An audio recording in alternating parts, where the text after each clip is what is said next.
본시는 크게 두 단락으로 나눠줬는데 우리가 어제 그 중에 일부를 했어요.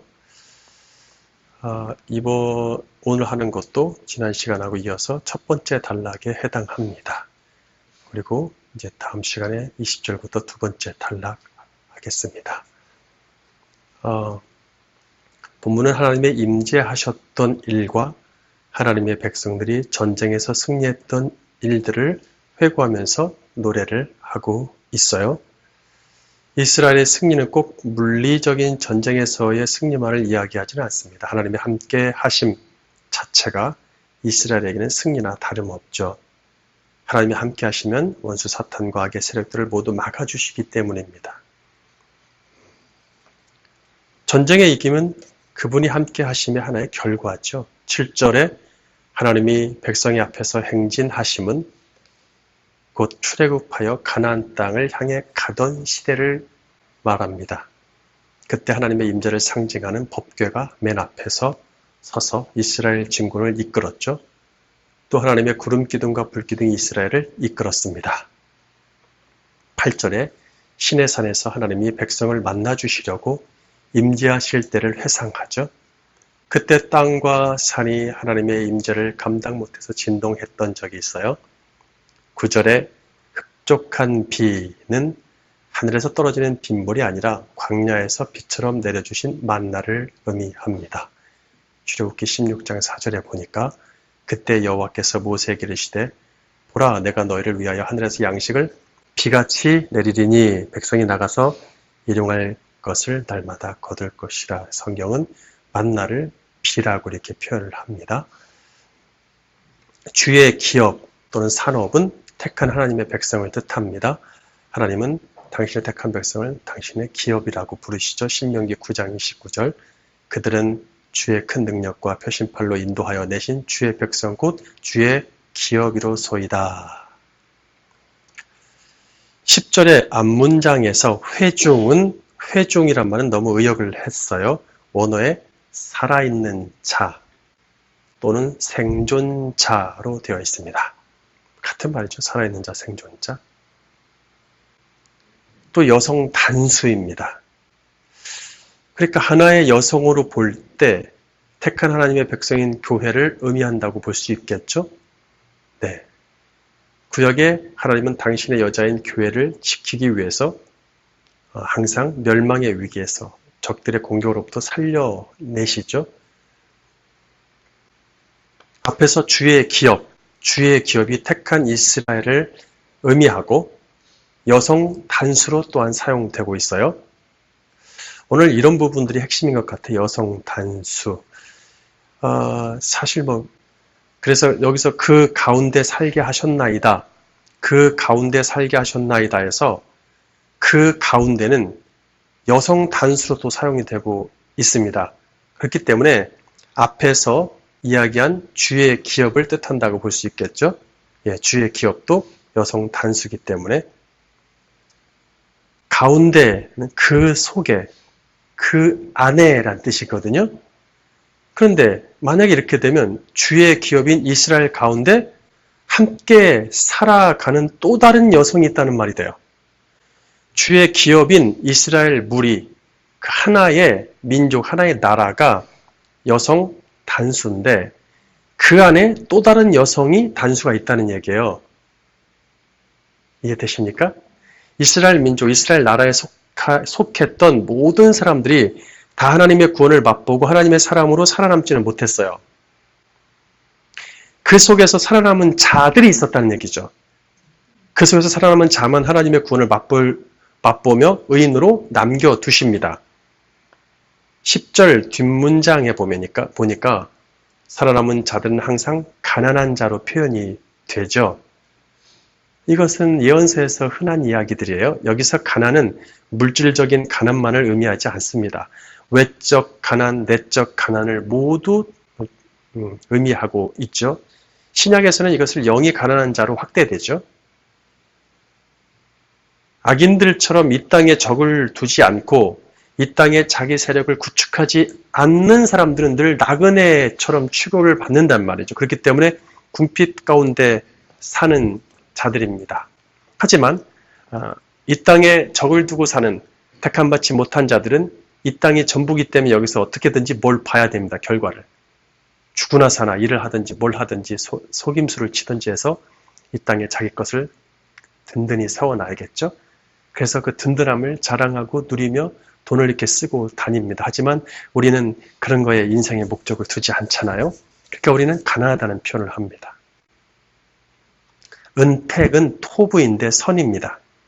하나님은 살아남은 가난한 자를 위해 당신의 선을 준비해 두십니다. 하나님이 백성을 위해 준비하신 최고의 선은 바로 메시아겠죠. 11절에 주께서 말씀을 주시니 이런 말보다 세우시니가 좋습니다. 주신다는 말보다 세우시니가 더 좋습니다. 이 말씀은 곧 구약에 계시되었던 메시아를 뜻하죠. 메시아가 세워진다는 얘기예요. 구약에 말씀으로 메시아가 계시되었죠. 네. 그렇게 메시아가 세워지면 어떤 일이 생기는가? 원어에는 여자들이란 말은 사실 없어요. 오늘 여자들 같은 말들이 많이 나오는데 사실 여자들이란 단어는 하나도 없습니다. 근데 소식을 전하는 자들로 되어 있는데 이것이 여성 복수예요. 여성 복수형으로 되어 있기 때문에 소식을 전하는 그녀들이라고 번역할 수도 있다는 얘기죠. 그녀들. 한 명의 여자를 지금 얘기를 했었는데 지금까지. 근데 한 명의 여자가 아니라 이제는 복수의 여자로 바뀐단 말이에요. 분위기가. 그래서 그녀들이 큰 무리라고 이렇게 얘기를 합니다. 이제 큰 무리예요. 자, 무리라는 말은 히브리어 차바입니다. 차바. 남성 단수. 큰 군대죠. 큰 군대로 번역함이 더 좋겠습니다. 그녀들 소식을, 그 기쁜 소식을, 메시아의 소식, 구원의 소식, 그 소식을 수혜받는, 그것을 이야기하는, 기쁨으로 이야기하는 그 여자들이 하나의 큰 군대를 이루고 있다는 얘기죠. 이제 하나님의 선인 메시아가 세워지면 근근히 살아남은 교회의, 구약의 교회는 그 규모가 달라집니다. 달라져요. 이스라엘이라는 큰 타이틀을 놓고 봤을 때는 버림받죠. 네, 버림받은 여자입니다. 하지만 그 속에 근근히 살아남은 자들이 있어요. 예, 이제는 복수의 여자로 바뀝니다. 한 명이 아닙니다. 그래서 그녀들이 큰 무리, 민족을 초월해서 만백성들이 하나님의 여자들로 부름받게 됩니다. 그래서 예언서는 이들을 큰 무리 또는 큰 군대라고 표현을 종종 하죠. 12절에 그때가 되면 사탄의 세력인 여러 군대의 왕들, 정말 군대처럼 왕처럼 보였던 세력 있는 그런 눈에 보일 때 세력 있는 자들이 패배할 것입니다. 여인이 탈취물을 나눈다, 전리품이죠. 전리품을 나눈다는 말은 메시아 시대의 전쟁에서의 승리를 표현하는 말 중에 하나예요. 예로 두 개만 읽어드릴게요. 이사야 9장 2절에 흑암에 행하던 백성이 큰 빛을 보고 사망의 그늘진 땅에 거주하던 자에게 빛이 비추도자. 이게 메시아의 빛을 얘기하죠. 주께서 이 나라를 장성하게 하시며 하나님이 세우시는 나라입니다. 세우신 나라. 메시아를 통해서 장성하게 하시며 그 즐거움을 더하게 하셨으므로 추수하는 즐거움과 탈취물을 나눌 때의 즐거움 같이 그들이 주 앞에서 즐거워하오니. 근데 여자가 탈취물을 나눈다 그랬잖아요. 왜냐? 하나님의 여자들이거든요. 그 신분. 미가서 4장 13절. 딸 시온이여 일어나서 칠지어다. 내가 네 뿔을 무쇠 같게 하며 네 굽을 놋 같게 하리니 네가 여러 백성을 쳐서 깨트릴 것이라. 여자들의 승리를 얘기해요. 네가 그들의 탈취물을 구별하여 여호와께 드리며, 탈취물을 나눠 갖고 또 여호와께 드리고 그들의 재물을 온 땅에 주께 돌리리라. 라는 메시아를 통한 회복의 시대를 설명하고 있습니다. 13절에 그 수많은 하나님의 신부들은 은과 금으로 입힌 것 같이 순결한 비둘기처럼 번영할 것입니다. 고결하죠. 순결한 주의 백성, 신부들이죠. 그래서 비둘기라고 표현을 합니다. 14절에 살몬은 세겜에 있는 나무가 무성한 숲입니다. 눈이 내리지 않죠, 여기는. 그런데 눈이 내리듯 전능하신 이가 왕들을 흩으실 것이다. 하나님의 승리입니다. 15절에 바산. 이 바산은요, 가나안 땅 동북쪽, 그러니까 요단강 동쪽입니다. 동쪽의 가장 북쪽 끝자락에 위치한 비옥한 지대로서 초목이 푸른 아름다운 지역이죠. 그래서 바산에는 살찐 짐승, 바산의 소, 살찐소 이런 말 나오죠? 예, 살찐 짐승이나 가축들이 많았어요. 그래서 정복자들의 표적이 되었던 곳입니다. 이 북쪽 끝자락을 정복하면 가나안 땅을 정복한 것과 같죠? 언제 정복했습니까? 물론 여호수아 정복 때 한 번 했죠. 므낫세 지파들이 그쪽을 갔죠. 그리고 그 뒤로는 거의 전무후무합니다. 그러다가 다윗 때 한 번 또 정복한 적이 있어요. 그리고는 또 갖지도 못하죠. 바산을 갖는 것은 가나안 땅을 다 가진 거나 마찬가지입니다. 예언자들은 이곳이 회복된 이스라엘의 소유가 될 것을 말합니다. 가나안 땅 전체가 회복해서 너희의 소유가 되리라. 이것은 회복이잖아요. 메시아를 통한 회복을 뜻하는 암호 같은 말이죠. 그 중에 일부러 맨 남쪽, 맨 북쪽, 서쪽, 동쪽 끝을 어떤 지역을 얘기하실 때가 있어요. 특히 남북 끝을 얘기하시면서 그것이 회복돼서 너희 소유가 되리라는 것은 온전한 하나님의 나라 가나안 땅의 회복이고 거기에 하나님 백성들이 꽉 들어차기 시작한다는 것이죠. 마치 막 침투하는 것처럼 세례요한이 얘기한 것처럼 그렇게 하나님 나라가 확장됨을 뜻합니다.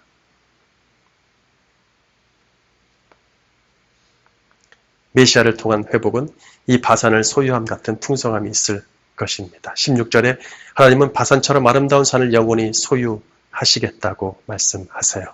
즉 하나님의 구원은 바산의 산처럼 흔들리지 않고 높고 위험 있음을 시사합니다. 17절에서 18절에 강력한 하나님의 승리와 그 군대를 표현하죠. 천천히며 만만이라. 시내산 성소에서 임재하심 같은 그런 임재가 있을 것이다. 근데 그때 임재는 뭐예요? 무서운 임재였죠. 그런데 예언자들은 다시 회복되는 시대의 하나님의 임재는 그렇게 무서운 임재가 아닐 것이라고 말하잖아요. 마지막 19절에 그때가 되면 날마다 우리 하나님이 백성의 짐을 지어 주실 것입니다.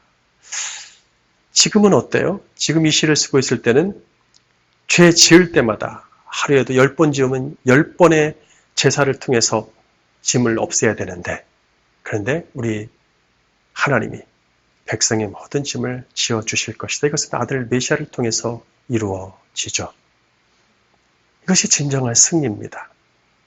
이 승리에 대해서 예언자들은 이렇게 얘기했습니다. 다니엘 2장 44절 이 여러 왕들의 시대에 하늘의 하나님이 한 나라를 세우시리니 이것은 영원히 망하지도 아니할 것이요 그 국권이 다른 백성에게로 들어가지도 아니할 것이요 도리어 이 모든 나라를 쳐서 멸망시키고 영원히 설 것이라. 느부갓네살 왕이 꿈을 꿨어요. 근데 첫 번째, 두 번째, 세 번째, 네 번째 나라 강력하죠. 로마를 상징합니다. 근데 그 강력한 로마의 시대에 하나님이 한 나라를 다시 세우신다. 영적인 나라죠. 로마 한가운데 세우시는 게 아니라 영적인 나라를 세우십니다. 로마같이 강력한 시대에 세우십니다. 그리고 주님은 이 땅에 오셨고 이 로마 같은 세상에 사단이 강력하게 역사하는 이 땅에 당신의 나라를 세우셨고 우리는 그 나라를 살아가는 사람들입니다. 이제 시인이 노래했던 그 구원을 맛보는 시대를 살아가고 있어요. 그러니 얼마나 이 승리가 감격스럽지 않으시겠습니까? 오늘도 그 승리를 누리며 감사 찬송하기를 주님의 이름으로 축원합니다.